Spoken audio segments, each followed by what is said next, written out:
The major thing you see in Kano that every other state did not have, I will tell you in this video. In Kano, when you get to Kano, you see bridges. Their government knows how to build bridges, good road, and the highest thing that make them outstanding among every other state is Almajiri. These people you are seeing here, you see millions of them in Kano. I've never seen any leader in the whole world, in Nigeria, where wicked past northern leaders. Northern leader, they very selfish. Even those fine bridges you see them building, the good road, they are not built for poor masses. Because not be when you fit chop belle full, now if you ride car, the only thing poor man will do on that bridge is to walk with his leg. The only thing poor northerners will do on those good roads is to walk on their legs. But when you go to other states, other regions, you will see average people having car, building their own houses, even when they are not from that place. But in Kano, the highest thing where we say that they break record with, now Almajiri, look at them here. And this same northern elites, now them get upper hand for Nigeria. How can this set of people have upper hand and you expect the country to be okay? Right from time, they will always make the masses poor so that they go feel they use them during election. They go make the masses understand that a Peking be the main achievement, not be wealth. Why they are telling them that one, they know they born past 2 children. Those elites, they don't have more than 4 or 5 children. They brainwash the poor masses. Say, may they born more. They deceive them about religion and all of that. It's really sad. Factory of the Polawune factory. Where are we heading to? Are we really in sense? Elite, the northern rich people, the northern elite now, will persuade the poor masses, the poor children, to go to Islamic school while their own kids are schooling abroad, are receiving education abroad. The northern Nigerian youth are the only youth in Nigeria that will reject education for Islam. There's some set of Nigerian youth, northern youth, that some set of people wanted to sponsor to educate them on how to live a good life for themselves. You know what they say? They said that they would have preferred to be sponsored through Islamic school instead of getting educated and living a meaningful lifestyle. Now you know the reason why I said the most stupid youth in Nigeria and the northern Nigerian youth. Now you know. These are the set of people that prefer religion to education. People want to educate you. They want to train you into how to make phones, how to make technology. They want to teach you a life of technology. You know what these people said? They said they would have preferred if they sponsor them through Islamic school. Now, the elite in the north, the rich people in the north, they practice Islam, but they are biased because they don't believe in Islam, but they practice it because it has been with them for a very long time. You know why they do? You know what they do? Their children, they take their children to where the children will be well educated. Then they tell the useless ones, the majority of them, that instead of them to go to Western education, that they should go to Islamic school. Now that is a northern youth in Nigeria, if you graduate from Islamic school, you cannot work in the government because this is not an Islamized country. If you check what is happening in Nigeria today, almost all the youth in the north are floating around all the country, every angles of the country, because they are living in hunger. They are killing them in the north because they are too much. They want to reduce the population from the north, and because these people, they are ignorant, they are not educated. If you bring 100 youth from the north, out of the north, if they are not from the elite, they are not from the rich people, you see that the 100 youth are useless. They don't know anything. They don't know their back and front. What they know is how to pray 5 times a day. They come to the west or come to the south, bring out 100 youths and see that almost 90% of the 100 youths are intelligent automatically because they are educated. So if you want to bring out something good out of these people, it will be easier than to go to the north to pack some dummies that don't know anything. They don't know anything. The only thing they know, the only thing the northern youth know is how to pray. And now the population of you guys there is too much because una two they born. Not only one person get more than 14 children. Now they born anyhow. At the end of the day, as soon as they born, I know they educate my children. They're full streets, conduct the shoemakers and the X-Men. Now, the depopulation system has started in Africa. According to the world owners, they want to depopulate the world because the world is overpopulated. We are about 9.2 billion now, right now, and they say we are too much. They have to reduce it to 5 billion. So over 3 billion have to go. So now where are they starting from? They started depopulation from Africa. They are depopulating Europe. I know. They are depopulating every part of the world. But they made the population start from Africa because they said Africans are worthless. They don't add to the world economy. So what am I saying in essence? The most useless youth in Nigeria are the northern youth. Now, how are they doing the reduction in the north? They're taking their lives anyhow. To reduce their population because they are worthless. They don't add to the country's economy.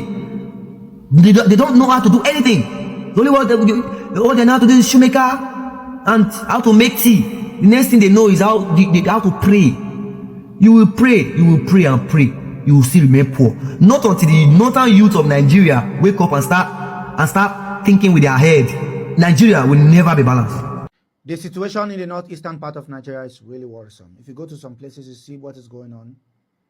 The abject poverty, the lack of education, and a host of other social problems tormenting the north for a very long time. But let's get this clear. The elites in the north are very rich and powerful, and they also have a responsibility of some sort to their people. For instance, let's talk about the issue of education. Why are we not insisting on universal education for everybody? Why are we not insisting on young people going to school? Some of them very, very young, 10, 11, and they are roaming the streets begging. The government should make education free. I mean, in some cases, the education is almost free, but you have parents that have decided to bring children to this world, but will refuse to take care of these kids. There's no emotional support for these children. They are roaming around on the street without slippers. Somebody's earning 5, 10, 15,000 a month, naira, and have like 15,000 in his savings account, but have 14, 15 children and can't take care of them. And when you talk about it, people say, oh, it is culturally sensitive. Don't say it from the outside in. Well, who cares? Because it is building up a bigger problem for us if we don't attend to it now. I mean, look at some of the rich and powerful elites from the north. How many children do they have? Some of them have 3, 4 children. And they send them to the best schools. And yet you have somebody, the lower you go down the ladder, and by the way, this is not just for the north, it's happening across Nigeria. The lower you go down the ladder, the more, people tend that it's okay to have 15 children and earn 50,000 naira in a month. Because they don't care. You bring up these children and you allow them. This whole idea of sending people to beg, some of these children, you're forcing them to become adults at age 10, 11. You don't show them love. And this is where this lack of empathy is translating to violence and chaos and the lack of inhumanity with some of these guys joining groups like Boko Haram and ISWAP. To them, it's a way of, of escaping the naked poverty and the naked, abject social decadence in terms of, availability of social amenities, even in the north and in the south and in the center. So I'm not just focusing on one side of the country, but in this case, let's talk about the north. The elites have a role to play, and this madness must come to an end. Let's not forget that all this one we are doing, Boko Haram is disturbing us and so on and so forth. In the next 10 years, if we don't tackle this problem of education or the lack of it in some of these northern states, the kind of problem we'll see, this country will disintegrate. You go to some of these camps and you see children, like children everywhere. The dad is no longer alive. And he's been able to bring forth 30, 15 children. And the mother has no job. They are depending on and waiting on NGOs for money. So this is also one of the recommendations. I've been saying this, and a lot of people don't really like it. They say, oh, don't say that. It's only God that gives children and so on and so forth. Please, only give birth to children you can train. You see, I think one of the leaders, one philosopher also made one speech once, I won't quote. He said, religion, it's like opium. You give it to the weak, so that maybe for things, say, there's one place after they die, then we'll go that place, go they enjoy there. You see, I'm not there against any religion. As I don't learn, say, religion no really gives salvation. So I don't support any religion, and I'm not there against any religion. But the spirit of love, let me quickly preach, and common sense, application of common sense. The issue now, because of this issue I want to talk about now, because of there's a certain video I saw with one of the leaders for Nigeria. They talk about the Almajiri system. The Almajiri system don't live for northern part of Nigeria for a very long time. We all grew up seeing this thing as a menace, of which the system we were supposed to abolish, because common sense, we're supposed to apply common sense in everything we do, because the people who write the Bible and the Quran at that time,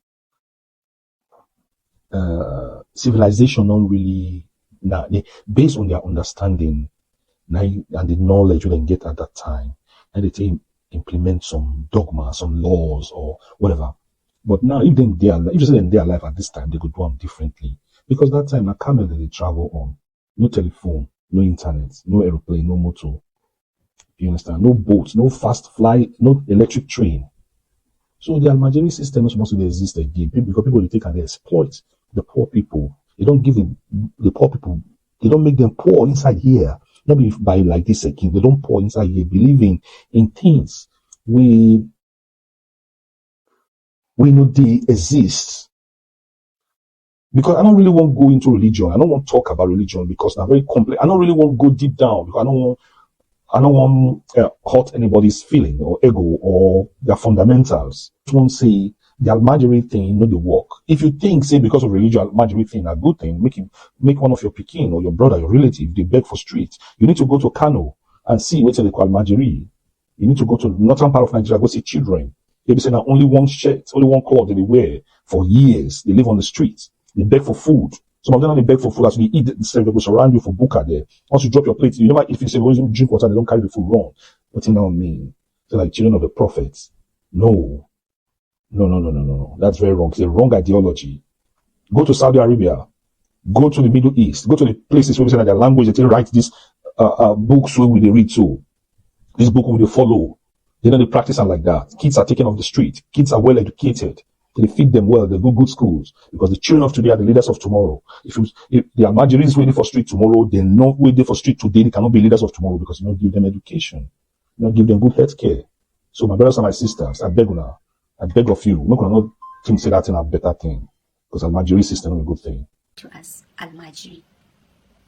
It is important to know that Almajiri, in the actual sense, is a learner who has to travel to acquire knowledge.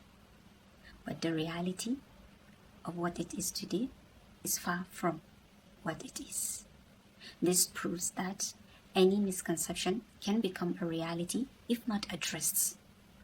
Yes, children on the streets today are left to the mercy of our streets. They are, first and foremost, abandoned by parents and left to the care of whoever it is cares. And so these children are left with no option rather than to accept anything that comes their way. Such issue is a social issue that requires a collective effort from every member of the society. But the 10 nairas, the 50 nairas, or giving them food and unfresh food, such gesture are not actually the solution. We have to start thinking of a lasting solution. How can we help minimize the issue? One way I believe an individual can help address the issue of children on the street is to begin to think of one child at a time, rather than many of them at a time, rather than giving them an insignificant amount or a tiny portion of food that will hardly sustain them for the day. Why not think of a way to empower such a child if school is not an option, which I will come to that also. Yes, when you go to places like the market, you would find them there. And if you're fortunate enough, some of them actually walk to you and ask that you give them little capital to start something, as I have encountered such myself. I have come across two different experiences. One was actually positive, and the other I was told not to because the child actually sells the basket. The first one, he asked me to get him a cotton board, and I asked how much will that be, and he said 500 naira. I actually, gave a little bit of motivational speech just so the child does not spend the money. And the second one was, he asked for a basket, and someone approached me. I think he saw, or he must have seen him do that to somebody, and he said no, I shouldn't, as they sell the basket to spend the money. However, I actually left money so the person that approached me could get him the basket, and I left the child. I left him in charge. The child should be accountable, or he should always get back to him. Another way we can help is to sponsor a child. Well, this can be tricky, as the person in charge or the person whom the child has been entrusted to might not really welcome such an idea, and if care is not taken, the child can be in trouble for that. However, this is not to say that it is not an option, but for you to know whether or not it's an option, you have to speak with the child first. So this is one way of empowering a child. There is only little one person can do. But if we start thinking of one child at a time, I believe this will go a long way. I still feel there are other ways we can help minimize the issue of children on the street. My people, welcome back. If you know, you know. This whole situation, there are many persons here are just talking one or the other about. Although, if you know, you know. It's only people who say they don't go to Kano, where them deep for Kano for some times, know what the Kano indigenous are facing, even despite the fact that they pray every day. Though this is their prayer. I'm not trying to condemn the prayer that you praying, but I would like to talk or say something concerning what their Islamic terror. Let me just put terror on their name, because they have done it to the extent that they should be called terror. These Islamic people have brought these guys down to the extent where we say what they are supposed to be doing for themselves today is no longer there. These guys has no future. They have no future. All of them, they have no future. If you go to Kano, go to Kestina, go to all the big state in the north today, like the first thing that is their signboard is Almajiri. The people that you will first meet once you just enter Kano or Kastina today is Almajiri. That is their own symbol and their own signboard. Once you go to any part of the state in the north and you did not see Almajiri, bro, just run for your leg. That means you have you have taken another way. That means you are not in the north. If you know what the governor of Kano State was saying the other time, you know that he has already started kicking against his bar, just because he knows that their name has just been spoiling because of this thing that are just pushing. It's not only northern people that are into Islamic religion. Many people from the Saudi are into this, but if you go to Saudi today, you know how the Saudi are respecting their people, how they are respecting the Christians that are coming there, even though they practice it more, and even though not them be the owner of this Islamics, they don't use it to buy anybody. Even this thing where we say with the call Sharia and many other things where we say now for there where it starts, these people, they don't take serious the way the Hausa and the Aboki and those tea maker here take although we not stop all this stuff until we say they don't promote all the Almajiri from the street, because these are the people that are destroying the peace of this nation. Once you just go to any street now, though I can see that they are now offloading all these guys to the south now, because if you go to any southern place now, you think that you will first miss on the streets is them. Just try one day, go to Lagos or go to Abuja or go to any other place and see what you will first meet. That is why we're seeing all this thing, not as if okay, we just blaming northern leaders. This is your own responsibility that you should take. Just look as if these guys are not learning. I mean, the northern leaders, they are not learning from the southern leaders. Bro, make una just came down for this so that everything go well in this country. That is it. And for the rest of you who hear what we just said here, if you know or have anything to say concerning this, just drop it below. And also, if today is the first time you call me, please kindly like, share, subscribe. Thank you.